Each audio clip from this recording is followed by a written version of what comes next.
আচ্ছা আপু, শাড়ি না মশারি? মানে আচ্ছা আমি বলতে চাচ্ছি, আপনারা কি আনলিমিটেড শাড়ির নাম বলবেন না মশারির নাম? শাড়ি। শাড়ি? হ্যাঁ। আচ্ছা ঠিক আছে, আজকের সময় সুযোগ আনলিমিটেড। আজকে দেখবো কয়টা শাড়ির নাম সম্ভব হয়। ওকে হ্যাঁ। ঠিক আছে। হ্যাঁ। আচ্ছা ঠিক আছে, তাহলে শুরু করেন। তসর। ঠিক আছে আপু। তসর হ্যাঁ। আচ্ছা ঠিক আছে, তারপরে? চুনরি। ঠিক আছে ওকে, তারপরে?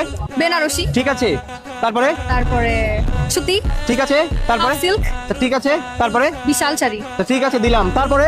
আজকের সময় সুযোগ আনলিমিটেড। আজকে দেখবো আপুরা কয়টা বলতে পারে, আর আপনারা কে কোন জেলা থেকে দেখছেন অবশ্যই জানাবেন। আর আপুদেরকে হারাতে পারলে নেক্সট চ্যালেঞ্জ তার সাথে হবে। চান্দ্রি। ঠিক আছে। চান্দেরি। আচ্ছা, ঠিক আছে দিলাম, তারপরে? সিল্ক কাতান। আচ্ছা ঠিক আছে, তারপরে? ছাপাই শাড়ি। ঠিক আছে আপু। হ্যাঁ, ছাপাই শাড়ি। ওকে, তারপরে? আর তো মনে আসতেছে না। আর মনে আসতেছে না। আচ্ছা সম্ভব? সবাই দিলে সম্ভব। সময় তো আছে, আনলিমিটেড সময় সুযোগ। আচ্ছা যারা যারা শাড়ি পরেন তারা কমেন্ট করবেন, ঠিক আছে? আর আপনারা কোন জেলার? আমরা তো বাইবর্ন চিটাগং, বাট গ্রামের বাড়ি হচ্ছে কুষ্টিয়া। আচ্ছা আপুর? Same same. আচ্ছা ঠিক আছে, যারা ইতিমধ্যে কুষ্টিয়া থেকে দেখবে তারা ভিডিওটি শেয়ার করবে। আর হচ্ছে আপনারা কে কোন জেলা থেকে দেখছেন জানাবেন। আজকে দেখি আর কয়টা সম্ভব। আর সম্ভব হচ্ছে না। আচ্ছা আপনি কয়টা পারছেন দেখেন? 1 2 3 4 5 6 7 8 9 10 11 12 13। 13।